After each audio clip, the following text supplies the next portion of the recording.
Wakati upepo wa baridi wa majira ya vuli ukivuma, ndege ya serikali ya Syria iliwasili katika uwanja wa ndege wa Andrews, Washington DC, ikimleta mtu ambaye dunia imemtazama kwa mshangao na matumaini. Rais Ahmad al-Sharaa, kiongozi mpya wa taifa lililokuwa limezama katika vita kwa zaidi ya muongo mmoja. Ziara hii iliyoripotiwa na shirika la habari la Sanaa la Syria inatajwa kuwa ya kwanza kwa rais wa Syria kutembelea Marekani tangu uhuru wa nchi hiyo mwaka 1946. Wataalamu wa diplomasia wanaiita kurasa mpya katika historia ya Mashariki ya Kati. Sharaa, ambaye vikosi vyake vya waasi vilimuondoa madarakani Bashar al-Assad mwishoni mwa mwaka uliopita, anatarajiwa kukutana na Rais Donald Trump siku ya Jumatatu katika ikulu ya White House, kwani ni kumbukumbu ya safari ya ajabu kutoka msituni hadi meza za diplomasia.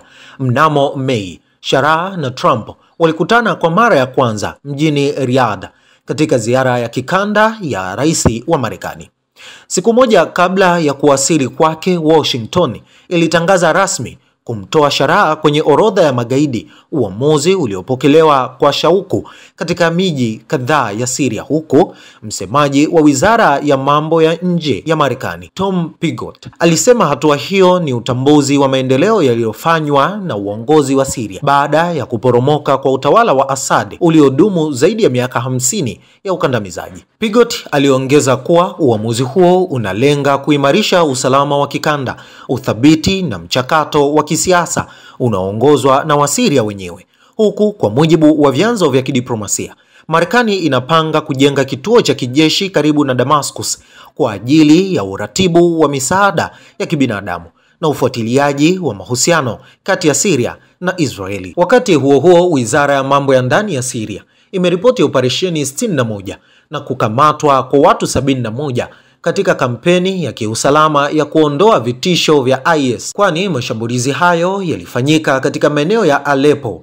Idlib, Hama, Hamo, Daezo, Laha na Damascus. Sharaa, ambaye zamani aliwahi kuwa mshirika wa kundi la Al-Qaeda kupitia muungano wa Hayat Tahrir al-Sham HTS, sasa anajitokeza kama mwanadiplomasia anayejenga upya taswira ya Syria mbele ya macho ya dunia, ambapo mwezi Septemba alihutubia kwa mara ya kwanza mkutano mkuu wa Umoja wa Mataifa jijini New York, hotuba iliyosifiwa kwa maneno yake ya maridhiano na wito wa Syria mpya ya umoja na matumaini. Mratibu wa mpango wa Marekani katika shirika la International Crisis Group, Michael Hanna, alinukuliwa akisema, ziara hii ni ishara ya ahadi ya Marekani kwa Syria mpya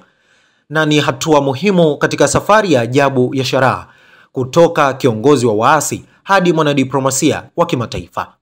alisema mratibu huyo.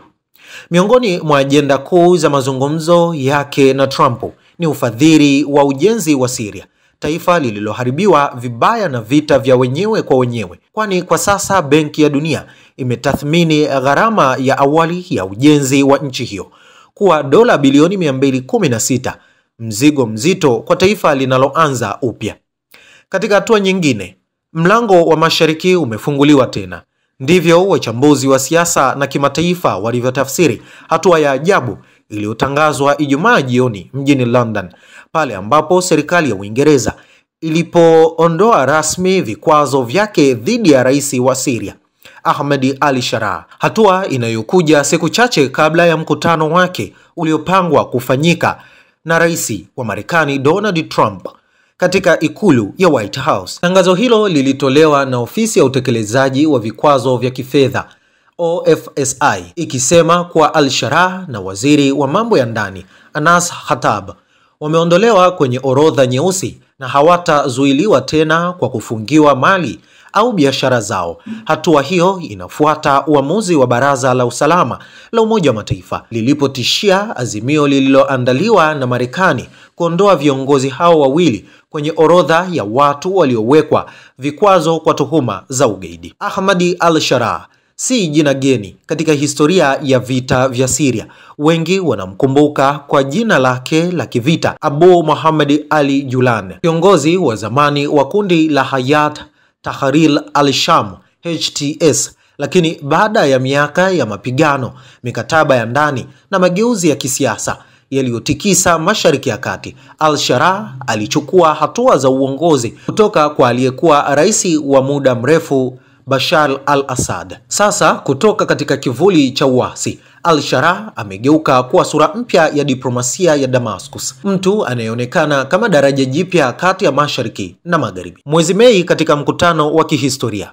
uliofanyika Saudi Arabia, Rais Trump alikutana na al-Sharaa, tukio lililovunja ukimya wa zaidi ya miongo miwili kati ya Washington na Damascus. Baada ya mazungumzo hayo, Trump alitangaza mwelekeo mpya wa sera ya Marekani kuhusu Syria, akiahidi kuondoa vikwazo na kushirikiana katika vita dhidi ya ugaidi wa kimataifa. Wiki iliyopita, mjumbe maalumu wa Marekani kwa Syria, Tom Barak, alithibitisha kuwa al-Sharaa atatembelea Washington wiki ijayo, kwani hiyo itakuwa ni mara ya kwanza katika historia ya rais wa Syria kukanyaga ikulu ya Marekani. Na hapa namnukuu, "Tuna matumaini kwamba ushirikiano huu mpya utamaliza kivuli cha IS", alisema Barak, akidokeza uwezekano wa Syria kujiunga na muungano unaoongozwa na Marekani dhidi ya kundi la Islamic State. Kwa mujibu wa Reuters, habari zinaeleza kuwa Washington inajadili makubaliano mapya ya kijeshi na serikali ya Damascus,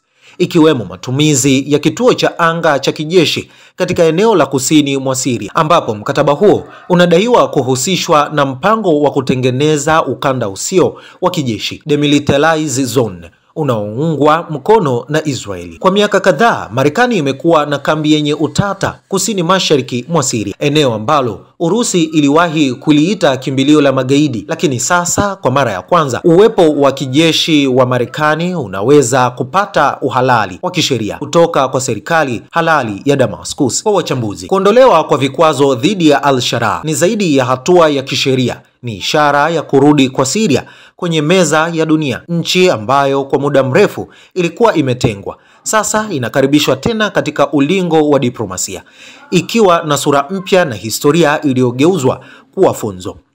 Wakati dunia ikisubiri picha za kwanza za mkutano wa Trump na al-Sharaa katika bustani za Rose Garden, swali linasalia: je, huu ni mwanzo wa amani ya Mashariki ya Kati au mwanzo wa mpango mpya wa nguvu duniani?